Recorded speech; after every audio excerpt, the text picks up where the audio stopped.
स्वामी समर्थ. तर आज आपण बनवणार आहोत आप्पे. चला तर मग रेसिपीकडे. तांदूळ व उडीद डाळ रात्रभर भिजत घालून ते बारीक करून घ्यायचंय. छानसं बेटर आपलं तयार आहे, पाहू शकता.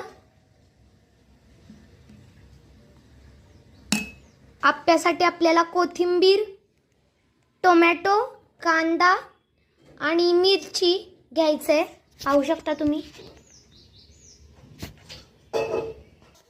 बॅटर मध्ये आपण मीठ टाकून घेत आहोत.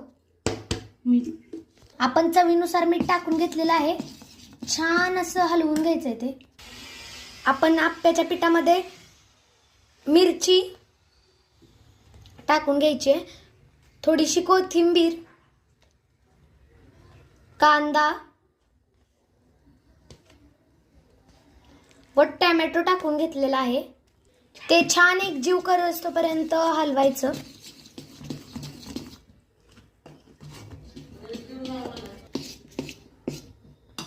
तुम्ही पाहू शकता बेटर आपलं तयार आहे. आप्प्याचा पेन छान गरम करून घ्यायचंय. पॅनला तेल लावून घ्यायचंय. आपला पॅन छानसा गरम झालेला आहे.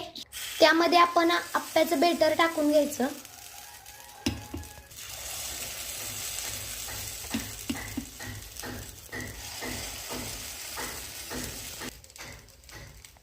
वरून तेल टाकून घ्यायचंय.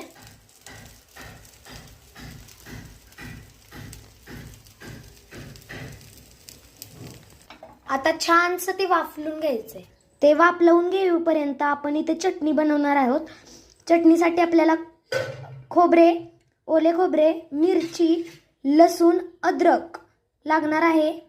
थोडी कोथिंबीर, मिक्सरच्या भांड्यामध्ये जिरे, हे सर्व छान बारीक करून घ्यायचं आहे. त्यामध्ये थोडेसे फुटाणे पण टाकून घ्यायचे. 2 मिनिटं छान बारीक करून घ्यायचे. आप्पे आपण परतून घ्यायचे. आप्पे उलटून घ्यायचे. खमंग असा वास सुटलेला आहे आप्प्यांचा. छानसा आपण बारीक करून घेतलेला आहे चटणीचं बेटर. चटणीला फोडणी द्यायसाठी आपण एक पातेलं ठेवलेलं आहे गॅसवर. पातेल्यामध्ये तेल टाकून घ्यायचंय. चटणीला फोडणी देण्यासाठी आपण मोहरी टाकून घ्यायचे, जिरे पण टाकायचे.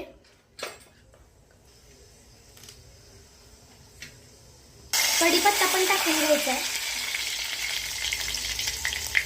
थोडेसे हिंग पण टाकून घ्यायचे आणि आपण केलेली पेस्ट पण टाकायची आहे.